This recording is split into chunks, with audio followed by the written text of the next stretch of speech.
sa pagkatawag sa atin ng Diyos at sa atin namang pagtugon sa pamamagitan po ng ating pananampalataya kay Jesus. Matapos na tayo ay sumampalataya at nagtamo ng kaligtasan, ano kaya ang layunin sa atin ng Diyos kung bakit tayo iniligtas niya?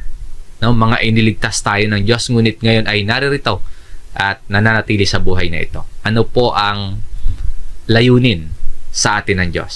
Pag-isipan po natin, anong direksyon o landas ang dapat na tinatahak natin? Ano ang dapat na nakikita natin sa ating sarili at nakikita ng iba bilang katunayan na tayo po ay mga sumasampalataya sa Diyos?